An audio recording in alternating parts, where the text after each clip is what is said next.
y'all love to talk, film, discuss, critique.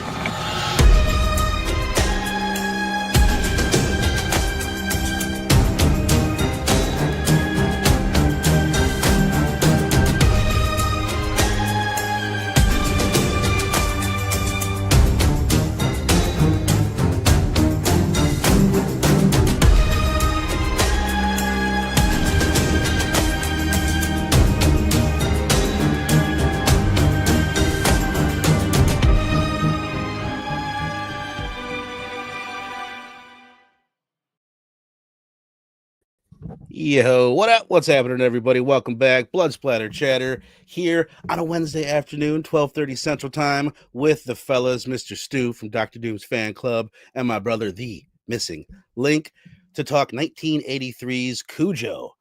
Obviously adapted from the book that came out, I think, 1981, the Stephen King book, which I just started reading. I'm only like 100 pages deep, and this was, I would say, this is like the peak, the first peak of Stephen King, where you've got The Shining that came out the year before. He had this.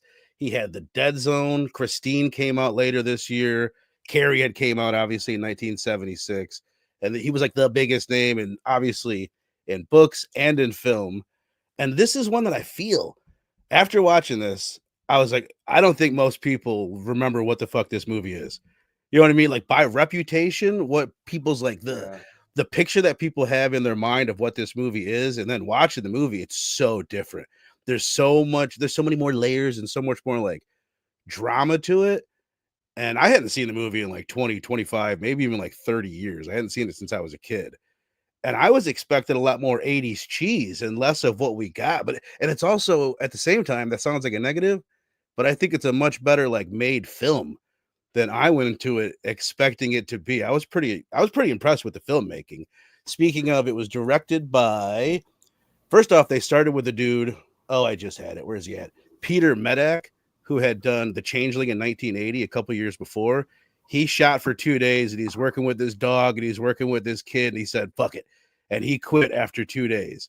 So Stephen King had seen this movie, Alligator from 1980, directed by Louis Teague, which is another like creature feature, animal gone wild type of flick. And he loved that movie. He recommended this guy. They brought him on. They got a new director of photography, and everything worked out pretty honky-dory after that.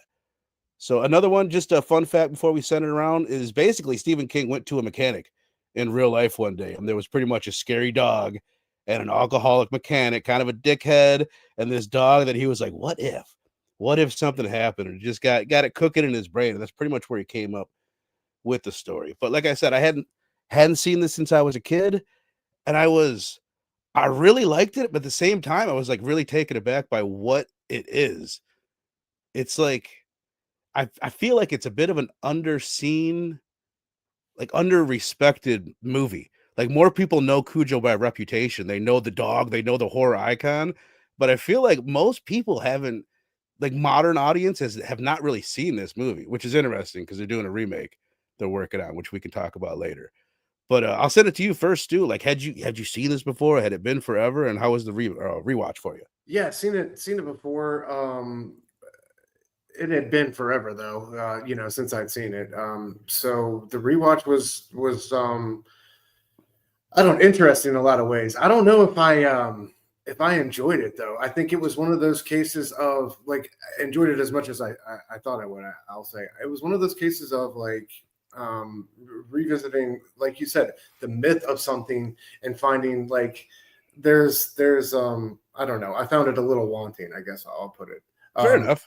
Yeah, it was, just because I think, I did have that impression in my mind of like the dog, the killer, it's going to be, nonstop wall to wall action. And then you get into it. And the first half of it is really the slow burn as you get, drawn in, emotionally invested in this family and these characters. So that was interesting to me.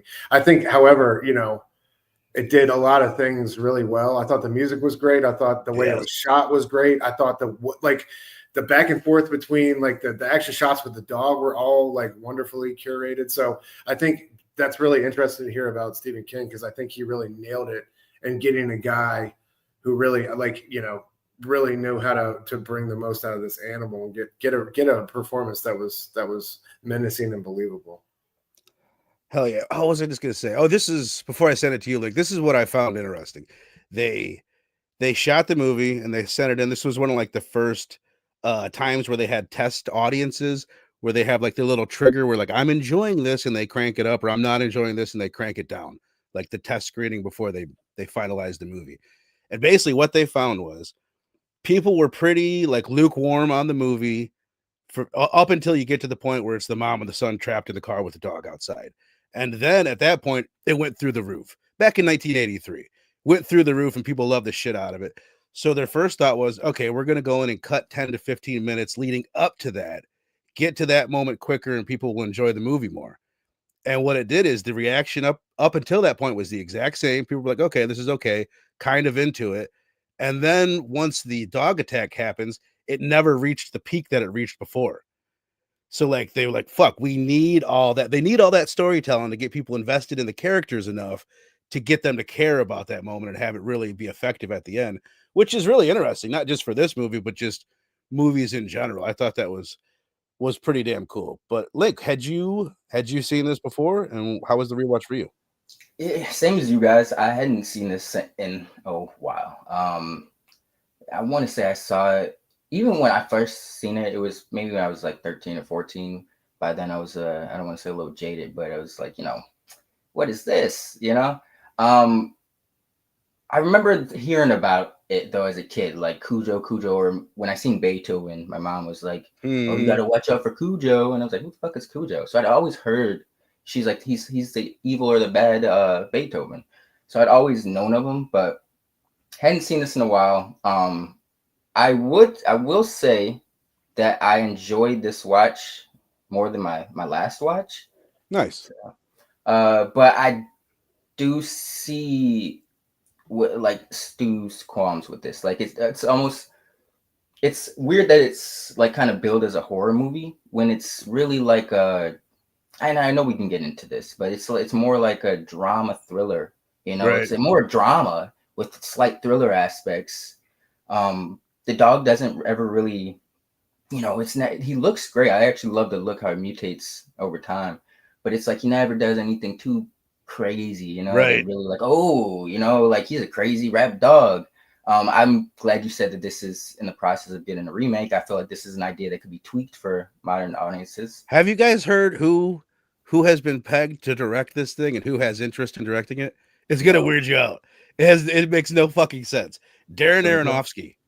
Oh shit! Isn't that insane? Like what? Yo. What? I mean, I guess because of what we're talking about with all of the heavier elements of the movie, that is probably what's drawing him to it. Yeah. But I want to see like the kind of cheesier version of this movie. I mean, don't get me wrong, I respect what it does, especially the performances, which we'll get into. Really, really insanely impressed with Dee Wallace's performance in this. But I want more animal attacks. I want more gore. Same. It has all these slasher elements. You know what I mean? Yep. Like it feels like it could be. So that's kind of what I'm expecting. Oh, he's gonna kill the mailman. He's gonna kill the cop. He's gonna kill the mechanic. They set it up and they kind of do that, but not like in a satisfactory, like slashery, fun 80s kind of way. So if they could find that balance, I think that would be awesome. And then it's like, even going into it, the little kid at the very beginning, the little kid's doing the fucking the Jaws reference and shit. So it's like, this is kind of like a Kmart version of Jaws, but I mean, in a way, but it's like, they never really, they set shit up, but it never really achieves what it's, the delivery is never as good as the setup. Right. It's like they didn't want to go far enough with the gore. I mean, that's pretty much the main thing for me. Give us some crazy kills. Seriously. Because one of the things I would praise the movie for is the dog attack stuff. Like you said, like the look of the dog, they crushed it. I guess it's a lot of like egg yolk with it, just a bunch of weird shit. And he's constantly licking it off between takes. So they're setting him up right before the take and they're just like hoping and praying they can get 5 seconds where he's not licking his jowls and shit like that. While I'm on the subject, everybody's got a different number, but it's between 5 and 12 different St. Bernards. They used a man in a dog suit for quite a few attack scenes where it's like on a person That's a dude in a suit on the dog. Impressive. Right? That's what I thought. Yeah. There's a mechanical head that's a Saint Bernard head, and then there's also a Labrador Retriever that is in a Saint Bernard suit that does some of the stunts. Like I think when he jumps through the window, that's a Labrador in a Saint Bernard suit, which is hilarious. Did they give like a reason for that? Wow. They get a what? Did they give like a reason why they had a lab in the It was costume? just because I think it was they couldn't get one of the big things is the producers are like, well, let's not go with the Saint Bernard. That's what's in the book, but there aren't many trained Saint Bernards in Hollywood. It's the German Shepherds and the Dobermans and the those type of dogs that they use. And that's what it was. They couldn't get any of the Saint Bernards to jump through the window. And the Labrador's like, I'll jump through the window. I'm a good boy. What up, Johnny Recaps, my brother? Appreciate you being in here. Sal saying, watching this movie as an adult, I think more of the horror element was being stuck inside of the hot car rather than the dog. I mean, that's definitely something we mention it all the time. All of us are fathers at this point in our lives. So I watched this twice this week, and when I watched it last night, I was really like trying to put myself like thinking like what if that was my kid? Like what if that was Madison freaking out in this car with his dog out there, and how much like more intense that it would be fucking insane what she's going through. So it is I don't know, it definitely it hits, but it's like the book famously, we've mentioned it before, but this is like one of the books that he wrote when he was heavy in his cocaine days, King, and he has zero memory of writing this book. So the book, which again I started reading, wish I had it for reference so I would look smart, but it's even darker. Like, do you guys know? Like, spoiler alert: the book, the way it ends, the kid dies in the book. So and Stephen King told him, he's like, "Hey, that's one of the regrets that I have." He's like, "I would recommend not killing this kid at the end." He's like, "I think it kind of works in the book, but it's something that would not work on film necessarily." It would have been a very dark, bleak. That was, to me, that was like one of the most powerful scenes in the movie is the CPR scene. Like when she was giving him the CPR and you could see her like kind of crying and trembling between breaths as she was doing it. Like I thought that like the emotion she was able to bring out and bringing him back to life was incredible. I thought she was amazing. Yeah. I heard someone else say like this is like an A-level performance that is completely forgotten.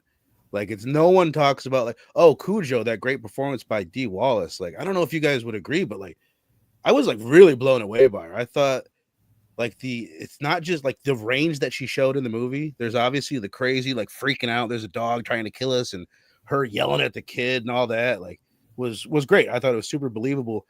But the subtlety between her and the husband with the whole affair stuff, I thought was amazing. Like there's a moment where they're laying in bed and she's like, "You're great with him. You're so great with him." And he's like, "How are you? How am I with you?" And she says, "Wonderful."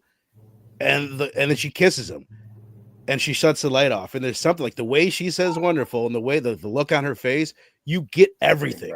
You get you're wonderful, but I'm banging this bearded guy and I feel bad about it. And like there's a lot of that between them that I think is like super, super impressive. That's what I want to ask you about, Stu. I'll send it to you first. Like the first 45 minutes, all the drama stuff, like it is slow. Don't get me wrong. I'm not saying like I'm riveted by it, but I'm into it. Like the marriage stuff and some of what is going on with him and his the sharp cereal and all that, which obviously they delve into more in the book, but is kind of relevant in this story. But like what just that before we get heavy into the dog stuff, how's the first 45 minutes for you, Stu? I mean, I echo what you said about her performance. I think, the emotional weight she's able to, the emotional burden, I guess, of this film that she's able to kind of carry throughout is impressive. And she does, you are kind of, especially after, this film has established and cemented its legacy, you turn it on, you're waiting for the bloody St. Bernard to show up. And, so that was an adjustment, that wide open space there, that first, like, I think it's almost 45 minutes. I remember looking down, it was like 38 minutes. Right. Which, if I could jump in real quick, like, Link, think about the burning. Think about how many, even My Bloody Valentine, for a slasher, that used to be almost a formula. We'll give you a kill right off the bat, but then we're going to make you wait like 35, 40 minutes for your next kill. And this does it different. There's even more drama and less like horror in this chunk of time. But it's almost, I don't think it stood out to audiences as much back in 1983 as it does now.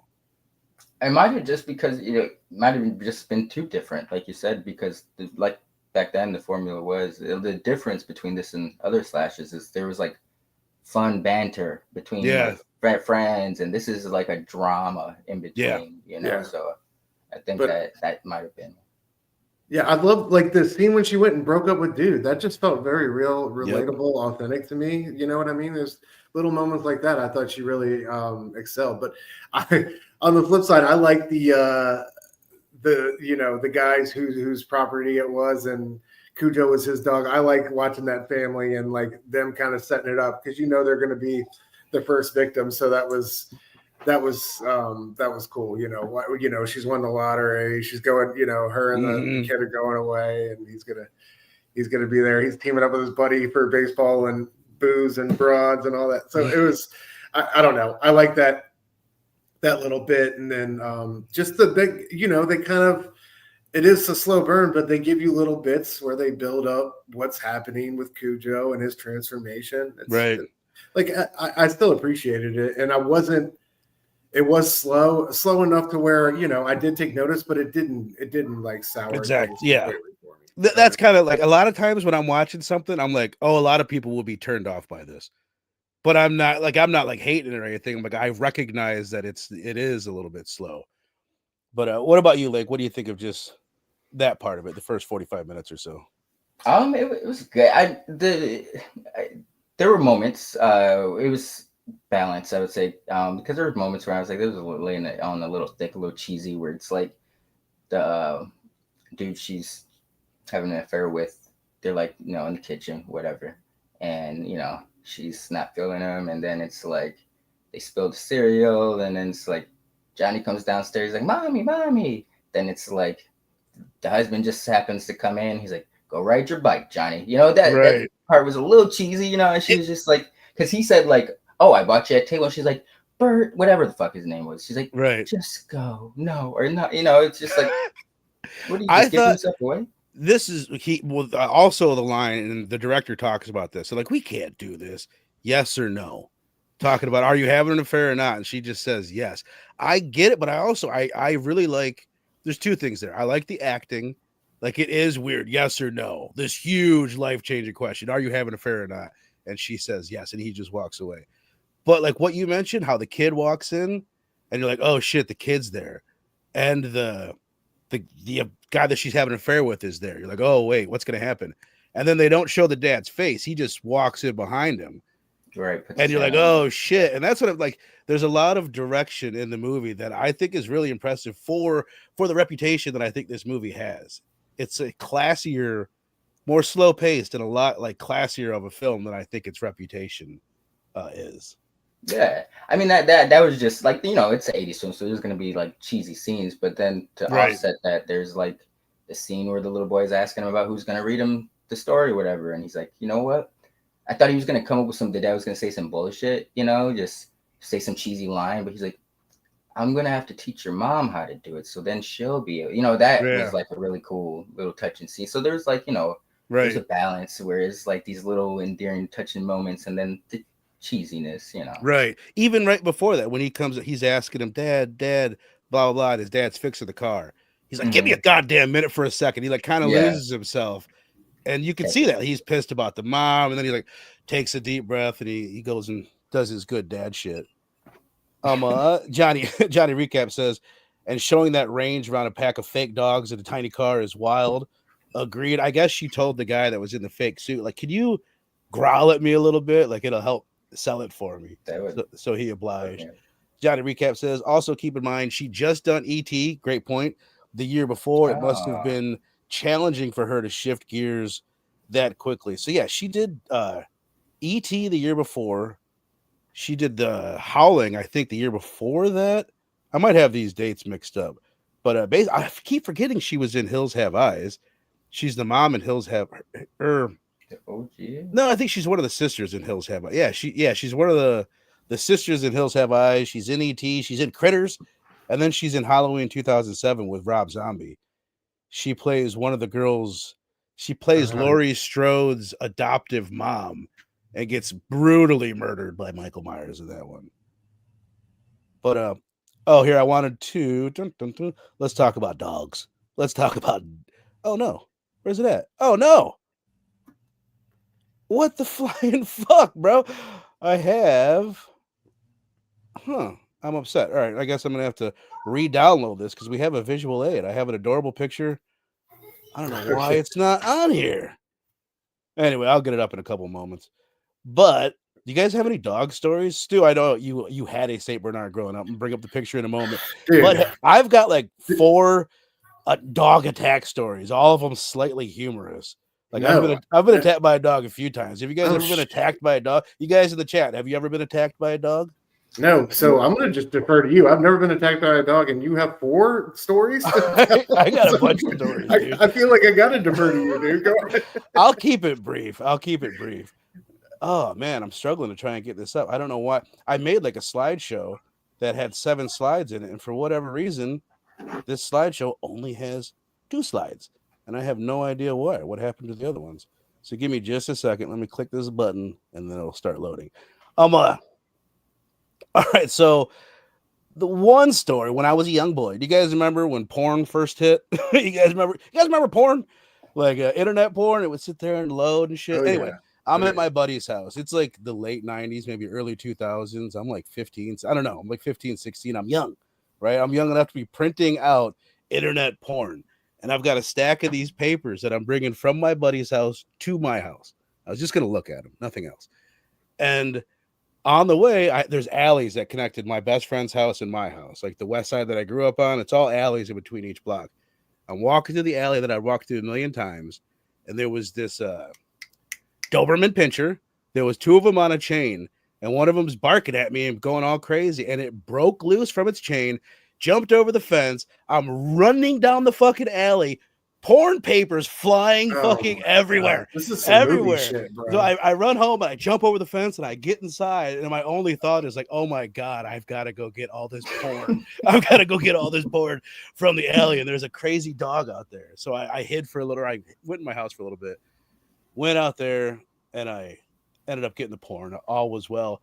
Another time, my grandma's definitely afraid of dogs. We're in that alley, and a Rottweiler.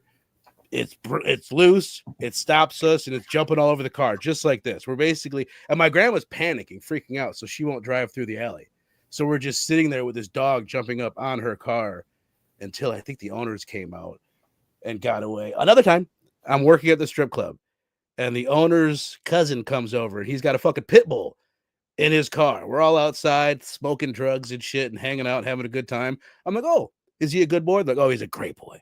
I'm like, can I pet him? They're like, absolutely. He's like in the window of the car, sitting there, being a good boy. I love dogs. I love pit bulls. I go to pet him, and my coat had like electrically charged, and I static fucking zapped this dog in the nose, and it turned on me, and it dove out of the fucking window. Like it thought that I had attacked it, and it tried to fucking kill me, and I hid in the smoke shop where we smoked the drugs, and I hid from it. And then another time, last story, a fucking African Borbal, which these dogs are like 200 plus pounds. They're bred. Just for the record, we got a Rottweiler, a Doberman Pinscher, a pit bull, and like a some Rottweiler. fucking Oh, dog I've never heard of. The African Borbals are they're bred to not fight lions, but like to scare lions off in Africa. Like people keep them on their property to like keep lions away from the animals and whatnot. I was outside at a party, drunk as shit, at like 2, 3 o'clock in the fucking morning, smoking a cigarette on the back porch back when I used to smoke. And there was African Borbal in the basement at this house. And then boom, it busted open of these cellar doors and came up and fucking attacked me, dude. I still have the scars on my arm. It like just fucking bit my arm. It put like 1.5 or like half-inch holes in my arm. It was insane. It hurt like a bitch. And they ended up killing that dog afterwards, which I still feel bad about because I was like the second or third person that it had bit. So those are bam. Those, let me see if it worked this time. What in the fuck is happening? I don't know what's happening, bro. I do not have your picture of your adorable dog. I feel terrible. It's all good, dude. I don't know. It's not coming up when I put these slides in. This movie was huge for me in the way that I had a Saint Bernard as a kid. And I remember 2 instances. One, there was I still remember his name, man. Travis Harnsberger. Fucking this bully always used to pick on me. One day he was coming up. He decided to like went to his friend's house or something, and I was out front with my brother, and he didn't know, we had art. My dad named him Tolstoy after the Russian novelist. He didn't know we had Tolstoy, and he started to come up the driveway, and I went and got Tolstoy, and I decided it was time to take Tolstoy for a walk. You know what I mean? Dude, he saw me coming out of the house with him, and he thought different. And then the second time was my dad. We used to live at the end of a cul-de-sac, and like teenagers used to come down there, shoot guns, do all sorts of like wild shit back in the day. And it ended up like, they ended up making a development and it disappeared. But for a while there, it caused my dad some real problems. And one night, some guy was out there drunk shooting a gun off, and my dad went out there with Tolstoy. And he asked the guy to leave, and the guy was he was in his driver's side. He was in the driver's seat, and the door was closed, and he popped the trunk and went to get out. And he said, when he got out, Dad said Tolstoy jumped up with a paw on either side of him, just like, yay, yay, yay. He said the guy jumped in the car and took off with the trunk flapping up and down. So we never, like, Tolstoy it was kind of weird because seeing this movie, like, this dog was such a like evil force of nature. Tolstoy was like the nicest, for his size. He was truly like a teddy bear. So it was only when he felt like somebody he loved or was in danger or something like that he turned into something else. But yeah, man, he was a great dog to have as a kid. He was truly legendary. He looked like, they look like such. That's their reputation, like gentle giant, big dopey friendly ass dogs, which was part of like Stephen King's point, like this friendly dog, this thing that you're used to, that's around, that's like a protector if it's going to turn on you. This is hilarious. Johnny recaps was attacked by a group of seagulls 2 years ago. I swear to God. Birds would be super crazy. Sal says Rottweilers always freaked me out. Same, and now I have one. She's such a good girl. My dad's friend trained his to be vicious. What a dick. Sicily, what's up? Good to see you here. My worst nightmare is being attacked by an animal. This movie freaked me the fuck out back in the day and still is to this day. Icon. Do you guys ever see, like, there's a Friends reference? Like, on one Friends episode, someone calls Jennifer Aniston and they're like, what are you doing? She's like, I'm sitting here watching Cujo. They're like, by yourself? And they go on and on about Cujo for like 30 seconds. But Lake, you ever been attacked by a dog? I actually have. I had, when I was 19, I had 2 doggy de Bordeaux's, like they're really big, like French bull mastiffs. Okay, yeah. Giant fucking heads. And I had a dad and his daughter, but she was grown, and they were very territorial dogs, very gentle with the family, but don't really they didn't even really like each other. So they got into it quite a bit, and he was a very alpha dog. And like one time they're getting into it, and since I had like a good rapport with them, they always seemed to listen to me. I found out later you're not supposed to do this, but they're going at it, so I just like stepped in between them, and they fucking separated, So I was like, okay, cool, they fucking respect me. Another time they were doing it, I was like, okay, let me pull off my move, and I go to step in between them, and this time didn't end so well. The one of them, the girl, Sasha is my new, Sheba was her name.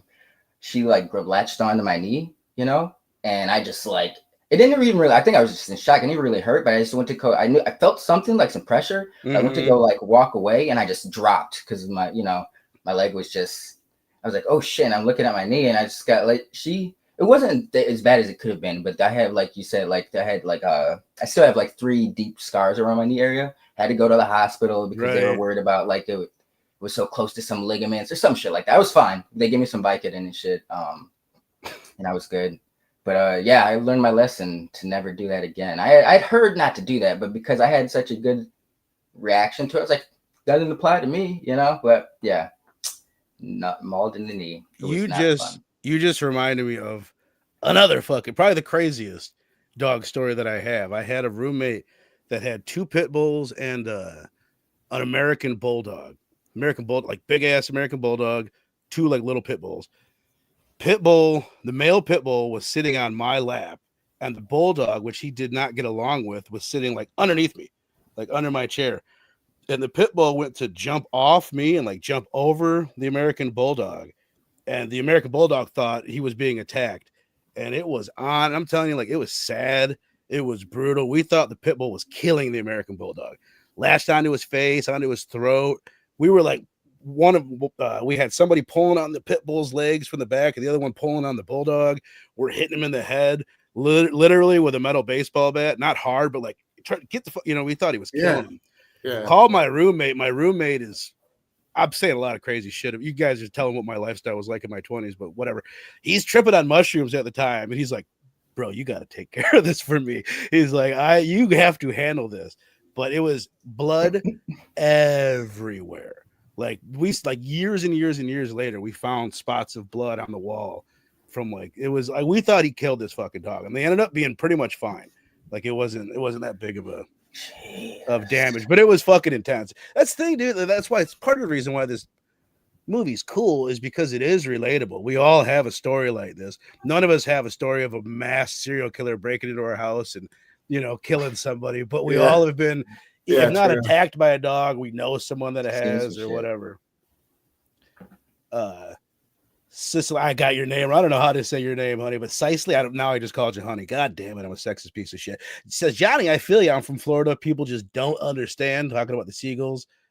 He says, right, I'm 6'2" and a solid 250 pounds, and I was terrified. For a second, I thought you were saying you were 62.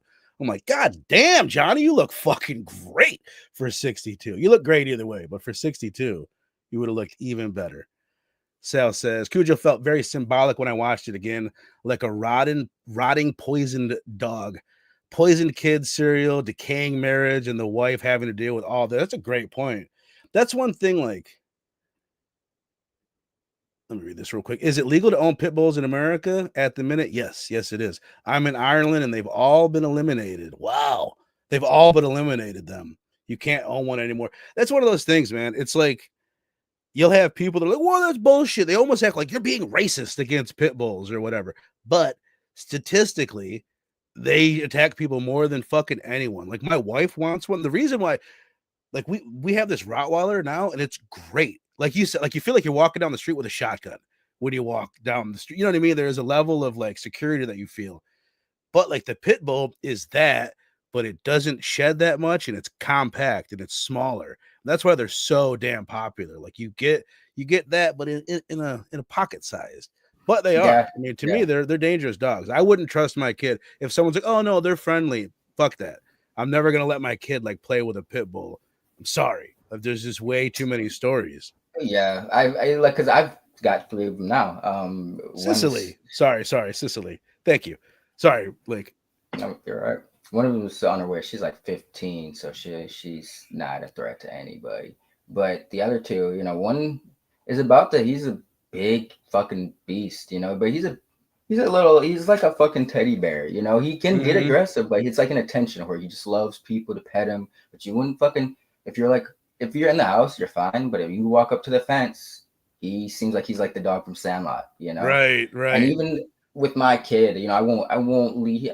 Maybe when he gets old, I don't know. I feel you though. I wouldn't leave my kid around my dogs. And I don't want it to be misunderstood. Like, most of them are good boys, and I do I had those 2 pit bulls that lived with me. I loved them, but at the same time, I would be lying if I said I wasn't a little afraid of them, especially at first. Like, my roommate went on vacation, and they were both sleeping in my bed, and there was a moment where I was like, I don't know, I was probably high, getting in my head too much. I'm like, they could murder me right now. Like, I don't know. They're fucking scary at the same time. Can eat my face off if they want. No problem. All right. So here's one thing I want to ask you guys about. Is she being punished? Is this like the slasher thing where you've got like the promiscuous girls die first, the virgin lives? Is this kind of like that? Because what's the connection? There's the affair, there's the sharp cereal thing and the ad agency and all that falling apart, and then there's this dog. And it's not like a clean connection, but it is like I don't know. By the book, the kid dies. So it's like, what is going on? Like, Stu, what do you think? Or Link, like, any thoughts on this? The connection? I think there's an argument to be. I can see kind of a point there because the whole like connecting event that sends her out there is the car, right? And getting the car taken care of. I feel like because he found out about the affair, and like at that point he's like, fuck the car. I'm not. She can go take it and get it taken care of. Whereas I feel like if things had maybe been in a better place or something like that, because bro was out. The other thing I liked was she's out here like literally struggling, hoping her car gets from A to B, and he's driving a fucking Ferrari. Right? Yeah. You'll make it. It's only 7 miles out. You'll be fine. That's a good point because that's like his job. If the affair didn't happen, he would have 100% been the one that took the car out. Like a little combo about it before he left for his little trip. So, like I can kind of see that. I can kind of see that being part of it. But I think it's just like her poor life decisions have put her in this situation one way or the other. Right. Yeah. Anything to add to that, Link? I mean, all I can do is point out that there is a disconnection, and there, like, that's a great point that you made, Stu. But you got anything to add, Link?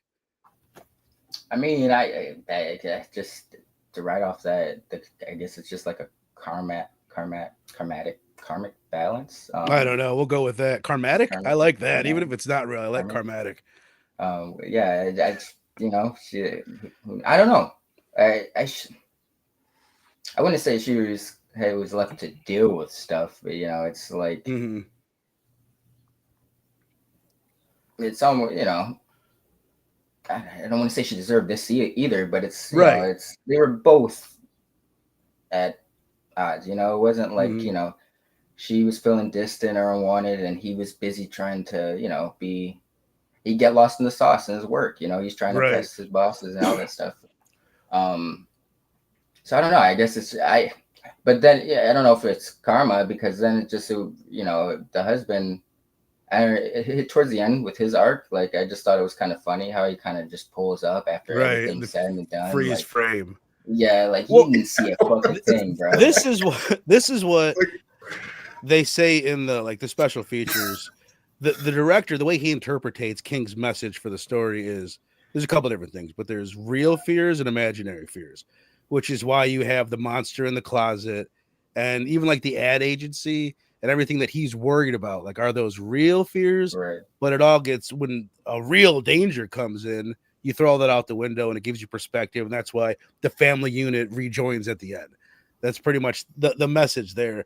And then the other thing, and again, this is just shit that I heard other people say that I'm stealing and I'm giving it to you, audience, is that the ad agency bit with nothing wrong here, which they say a lot. It's even like in the book, it's in the front of the book. And like Stephen King always does like a few things out of a poem, and he puts that quote in there. But you could be interpreted as like denial. Is like the husband is in denial of the state of his marriage, and like nothing wrong here. And we're kind of catching the story after he's starting to accept what's going on. He's been in denial in the past, which we really don't see very much. Like, so that's like when he's like asking the wife, like, what do you think about me? He just kind of accepts the shit for the most part. He's just like, oh, she said it's fine. She said I'm good. Right. So even though he might be feeling.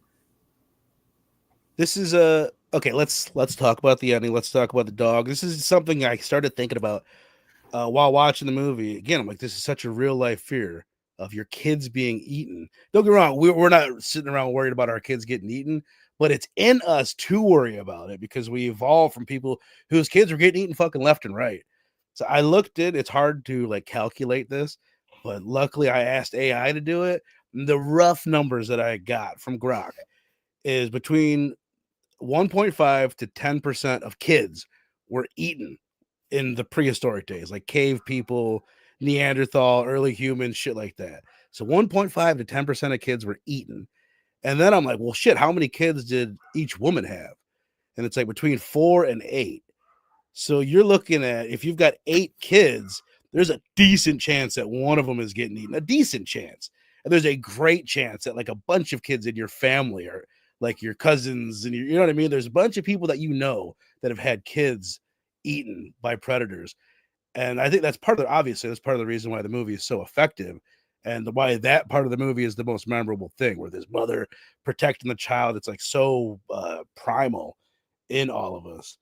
But Stu, let's get to that part. The end, just the dog in general, that whole bit. Like, how's that work for you? So I loved it. And to me, like, yeah, like you said, man, tapping into that primal, like I thought the kid was like, it was a little OD sometimes with the screaming, like, right, like as much as they put in there. But like, man, some of those, especially early on when he was getting really freaked out, were really authentic and really tugged at my heartstrings as a father. But yeah, I thought the stuff with like her back and forth with the dog was incredible. Like, I love the way they did the camera. They framed the camera, like looking at her and how it staggered, and like they took those little shots of the dog, like kind of looking slow, like he was recovering, and made it work. And then, like, yeah, you think he's impaled himself, and but then he comes back, and yeah, man, it looked like the flasher thing.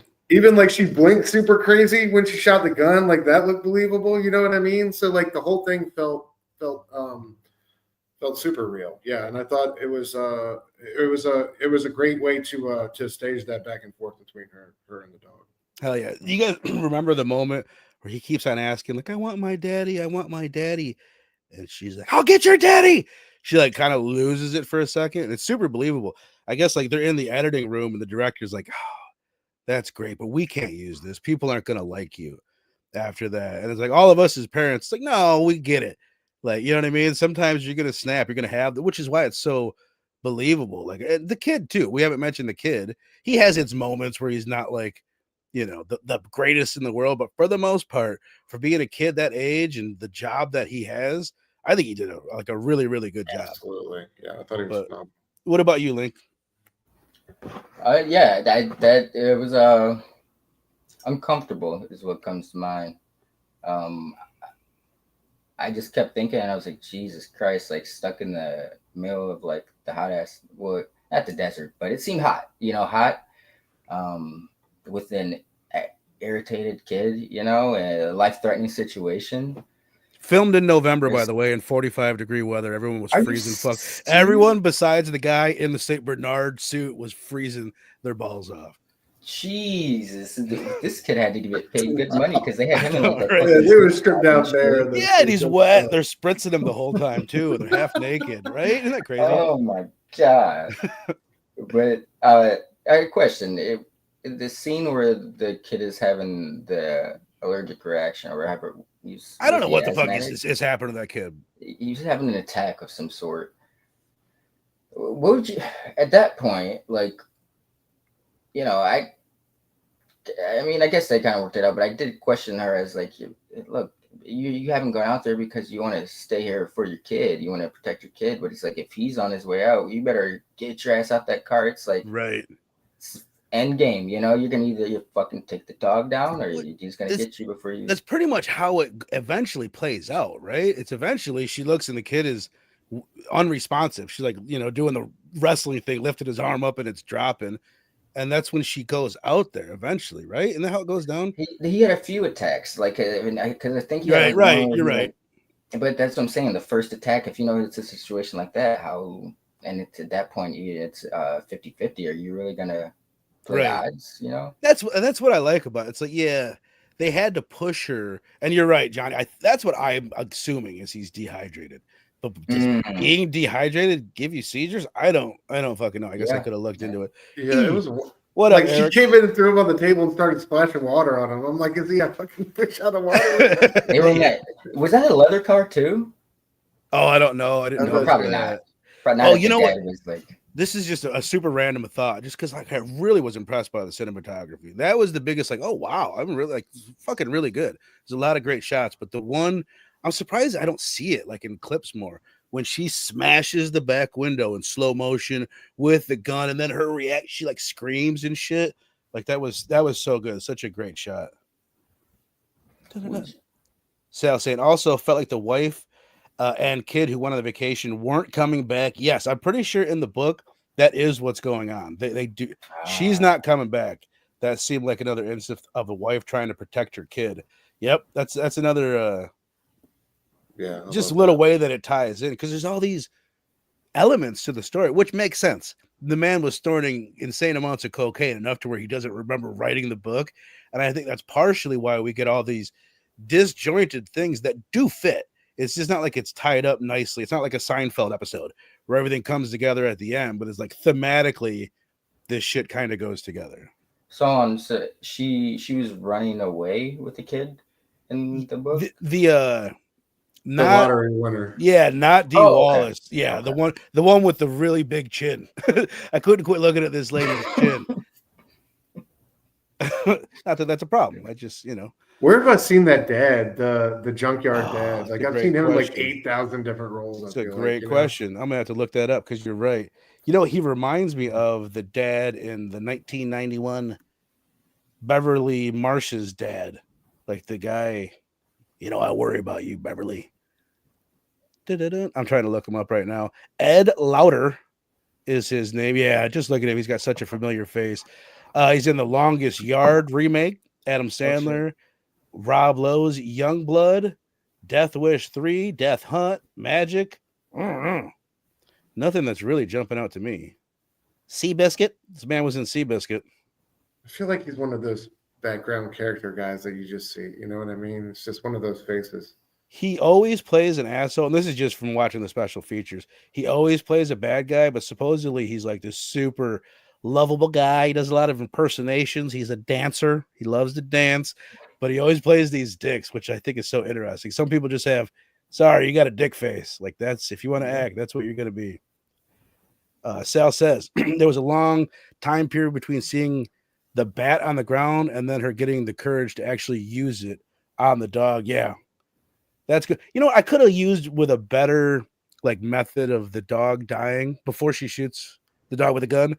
Just it's a little bit corny. Just the dog's gonna land on the bat. It's okay, but it could have been filmed maybe a little bit better. Yeah. But all right. You guys ready to go around and rate this bad boy? Of course, if you want to add anything to it, I would love to hear it. Oh, I did want to add. We talked about the remake. That there's nothing's been green lit yet, but Netflix is very serious about making this remake. And again, Darren Aronofsky is interested in doing it. But the other thing I just wanted to mention is that King wrote a sequel that's in a short story called Rattlesnakes, and it basically just follows the parents afterwards, after Tad's death, which is what happens in the book, like how Dee Wallace and the dad deal with it. So if you're interested in that, it's out there to check out. Rattlesnakes. Is only Netflix is trying to make this, or is it Mm-hmm. Bro, I don't know. We've been discussing this. I don't know if there's any director really. Maybe I can think of one. He did that movie with the new Green Lantern dude recently, where he's like the green. His style. He did Green Room. He directed Green Room with. Oh, okay. He's got his movie. Even Netflix kind of had the feel in that movie, even though it was Rebel Ridge, even though that was a great movie. I don't know if there's any director that can escape that Netflix feel. I don't. Well, talking about someone recently. I mean, I get. See, I'm thinking of Gerald's Game. Did you see that? Okay. That I is. have not. I heard that was. People really call that an unshootable Stephen King story because so much takes place in her head, which is that's something about in the book. It keeps going to chapters where you're in Cujo's mind, where that's one thing that's interesting. It leans into it more in the book where he's like, but I'm a good boy. Why do I want to kill my family kind of a thing. And just him chasing the rabbit. I'm like, I feel funny, which is pretty interesting, but you could see a filmmaker maybe somehow being able to tell that story, make Cujo even more of a character. I think Aronofsky would. Okay. Now I'm just worried about Netflix, but I could see him playing with something like that, where it's he's the dog's narration at the it's right. He's running around be like, I'm a good boy, and then slowly throughout the movie you're hearing him. Right. That's what I heard people talking about. What would you do? Have a voiceover going, or you could have little flashes where you see what he's thinking. He's thinking about attacking. I don't know. I don't know how it would be handled cinematically. I would. You can. I mean, you could do it how the world looks through his eyes. Maybe there's. I don't know. Yeah. At the beginning, you have it. I like that. You could have that. Sorry, you can have little flashes where you see it seems like people are being aggressive towards him, Yeah. You know what I mean? Little flashes where the family is like, "Oh, you're a bad dog. You're a bad dog. I'm a good boy. What do you mean?" There was this movie called, I think it came out like 2010. It was called like The Boy Wonder or something like that. But it was like this inspired by Batman. But this kid essentially, but it's drama. It's not action. But this kid, he grows up like with domestic violence, and so he goes around doing like vigilante shit because he's read comics, and it's like a dark version of Kick-Ass where he's inspired by comics to go out and handle vigilante. But it's like he's got mental issues, and it's like slowly he degrades over time, where it's like there's this cool scene where he's walking down the street and he's looking at people, and in his head he's seeing a couple, so he's passing a couple that's having a slight argument, but in his head like the dude's berating the chick and being a dick, and it's just amplified in his head. And it was just a cool contrast to see like what was really going on and then what he was saying. Right. So I think that would something like that. That would be interesting. Stu, what we did after we talked Maniac, which you guys should all go check out that show, an underseen blood splatter chatter conversation, if I do say so myself. But I don't know if you saw it, like Link and I on that following Sunday, we did the remake. Yeah. They do that in the remake a little bit. Like he's at a restaurant eating with this girl, and then like you look around and you see everybody in the restaurant turning around and looking at him and shit. And like there's a few little scenes like that where it's like, oh, this is what his schizophrenia or whatever he has is like. And that would be kind of it could be done that way with Cujo.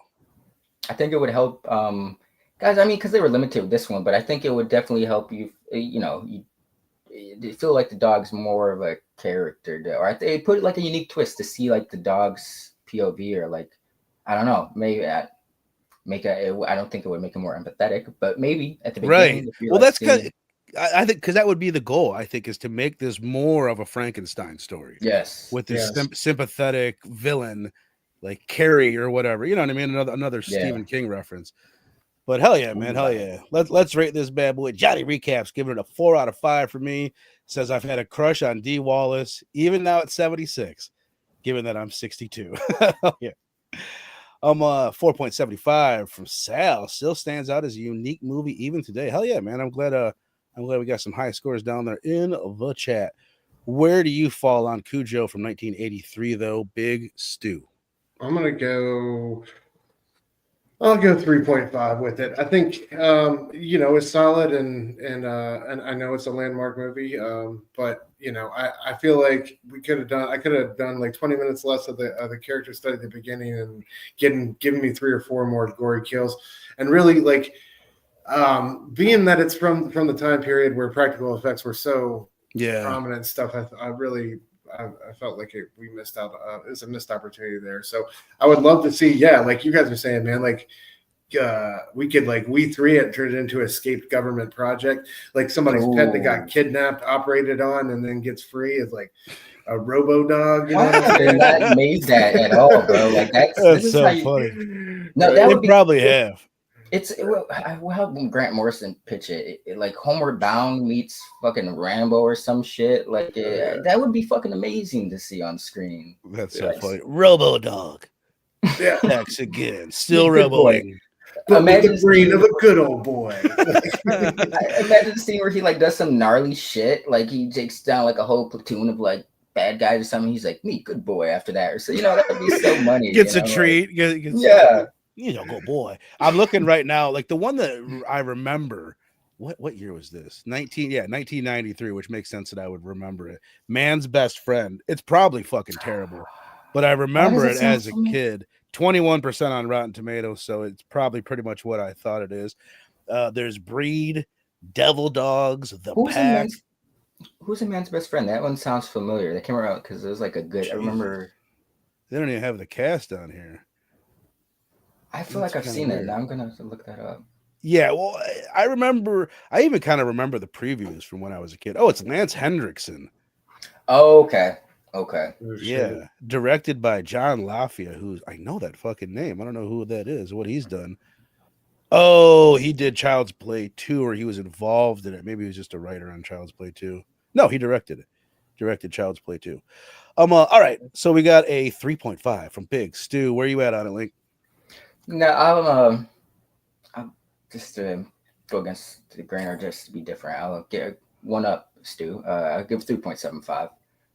Take that, Stu. The But yeah, it is an interesting film, and I did enjoy it more than my last watch. I just, like we said, I think it's an interesting mix. Just it is iconic, Right. but it's, I don't know. It is weird that it's looked at as like it's got this legend as being like, I think the dog in Sandlot is more legend and mythos than Right. Cujo. He's got more Hercules? reason for, yeah, you know. Is that his name? But The Beast. yeah, The Hercules, Beast. yeah. Yeah. I thought it was the Beast. Yeah. Why am I Or was it tripping? Hercules? I thought it was Hercules. And I'm wanting to say he's called the I don't Babe, know. but he's not. Doesn't he have like two names? Don't they call him the Beast? And then like They call him the Bowl Beast. says Oh, Hercules yeah, or something? yeah, His yeah, his yeah, root- yeah. The Yeah, kids yeah. know him as the Beast, Yeah, but his real exactly. name is Hercules. Like, yeah. that's But, how you it know- is. God, I love that movie. That's like the Yes, That's but we got to cover that just to cover that. That's a I was saying, classic. my boy got right? two nicknames. Like he's he's a such a good boy. He's just such a good boy. But it's got just real quick, just really Yeah, good no, please. performances. I was thrown off by the drama aspect in it. That I was more that appealed to. It's interesting that more people like the car stuff because the lead up to me was a little bit more interesting. It's just right. the contrast between getting to like it doesn't gel well. You know, it could have like you were saying earlier when they were doing the test footage and they couldn't find a good blend if they shaved off too many minutes. I just wish they would have Right. found a way to get there a little bit better because I am still bothered. I mean, I get the symbolism of it, but I'm still bothered that the husband is just like. I mean, I wish he would have gotten there to see her shoot the dog at least. You know, Right. like It is weird. Like he's coming to save the day, but he doesn't do shit. It doesn't matter. Yeah. It's like Indiana Jones. It doesn't matter if Indiana Jones was in that movie or not. Like the Nazis still die at the end. Like Yeah. she's shooting Cujo either fucking way, and they're gonna. I guess she wouldn't have a ride out of there. That's the big difference. he's got the fucking ride. So 3.5 from Stu. I was kind of sitting around a 4, but I think I'm pretty good with a 3.75. I think it's a better movie than it's not as rewatchable as a lot of 80s because it doesn't have that fun element. It doesn't have that fun, cheesy element to it that makes you want to rewatch it, but it is a good, well-made movie, a better made movie than I was expecting it. And the acting, really good. Like the dad is good. The guy we were just talking about, the dog's owner is good. His wife is good. Dee Wallace is incredible. The kid is solid. People in dog suits. Cujo, you could tell they were fucking people. Exactly. Like we didn't really talk too much. Just like as far, just like the filmmaking aspect of it. Like I love looking at like how this was shot. These quick, shaky cam cuts before like the Bourne Identity was a thing and making that a thing, and that you can sell this idea through growls. Oh, that's another kind of interesting thing. They did a lot of like real dog growls and shit. Some of it was done on set and some of it with microphones afterwards, but they brought in a guy that like he made a bunch of dog noises to add a little extra emotion into the dog, which I think is really smart, making it a little bit subtle. More like human like. But like I said, I watched it twice this week and I own the thing. I think I could go, and I like it. I think it's a solid movie, but I could probably go 20 years or maybe the rest of my life without watching it again. If so, take that for what it is. Solid movie that I'm really excited to see the remake because there's definitely a lot there. And knowing that even if Darren Aronofsky doesn't do it, it's interesting to me that you can tell like that's the route that they're thinking about going. They're not gonna avoid the drama and all that. It seems like they're gonna lean into it. Oh, this is what I was gonna say. What this movie needs is just one more fucking kill in that middle part. One more like good kill. Have him go rabid earlier, and maybe a couple kills. Have him kill the other kid instead of just alluding to him doing it. You know what? It just popped in my whoever I don't know, couldn't think of their name to begin with, but whoever directed that Nicolas Cage one where he's like appearing in everyone's dreams. I think that'd be a good name to toss in for balance like the gnarly horror stuff, but then it was just like a regular movie. A drama, right? Yeah. Even like Sinners. Fuck it, Ryan Coogler. If they're going Aronofsky, like why not Coogler? Because that's what he did too. It's a drama mixed with a vampire flick, something more serious and heartfelt. I'm really bummed out. I don't have my slides. We never got to see Stu's Go Boy, but we will be able to see that next Wednesday. We'll be gathering again to talk about this movie that just dropped on Netflix. It's from 2020. It's a Russian film, which I don't know if we've ever covered any Russian films. I'm hoping that the language translates well, where it's not too difficult to read the fucking subtitles. But this is one, Stu, I was telling you beforehand. It just came out on Netflix. I'd never heard, or I'm sorry, on Shudder. And I read like the first few reviews, and it's got 5 skulls, and it was just like, love this. What a gem, blah, blah, blah. Everyone that I read seemed to be pretty impressed with the movie. So I'm really excited to check it out. I hope it's fire. But what you got going on, Stu? I'm sorry, I do not have your dope thumbnail that you sent me. You're good, man. Yeah, Surrounded by Short Boxes returned this morning with a look at Hawkeye #3, Matt Fraction and David Aha's car chase trick arrow issue. So check that out over on Dr. Doom's Fan Club. Of course, Ink and Insights is live every Wednesday night, 9:30 p.m. Eastern across. That's tonight, baby. Yeah, man. And 9-panel grid channel. So check us out there. But other than that, I will be back here next Wednesday with y'all. That's what I'm talking about. Again, make sure you guys are over there subbed up to Dr. Doom's Fan Club and 9-panel grid, our buddy Eric's channel as well. If you're into comics, even if you're not into comics, check it out. They're sexy bastards. Bobby says, I'll give it milk bones. He gives it milk bones. I appreciate that. And I appreciate this too. Sicily, God damn it. I already forget. Sicily says, on my King scale, Carrie's a 10. I'm right there with you. Carrie's probably one of my favorite horror movies of all time. Probably my favorite King movie. Cujo gets a 6. Very respectable. Very respectable. Da-da-da. Great. I wondered if you'd seen this, Johnny. Great little movie, he says about Sputnik. Very cool. People cried for Old Yeller, but no tears for Cujo. That's true.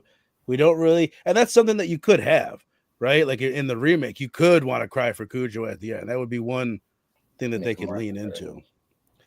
But hell's motherfucking yeah. You got anything special going on this week? Link, you going on a PCP or anything? No. I don't even know what they're doing next week. But no, I'll be here next Wednesday. And I was gonna say my favorite Stephen King movie is the only one he's ever directed, Maximum Overdrive. Oh, you and Stu both.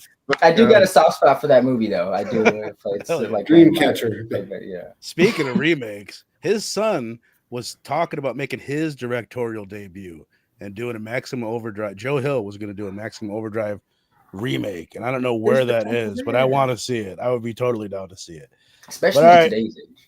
Sorry. Hell yeah. You guys in the chat, I appreciate the shit out of you. Johnny, Bobby, Cicely, great to see you in here. Sal, you big sexy bastard. E over at 9-panel grid. Dr. Doom, you son of a slut. Such a good guy. Such a good guy. Good die. And I don't see Rogue collecting, you son of a bitch, but I appreciate you anyway, Rogue. I miss you. Haven't seen you in a minute. Kenneth Bird, caca. Appreciate you, big guy. And we'll see you guys next Wednesday for Sputnik.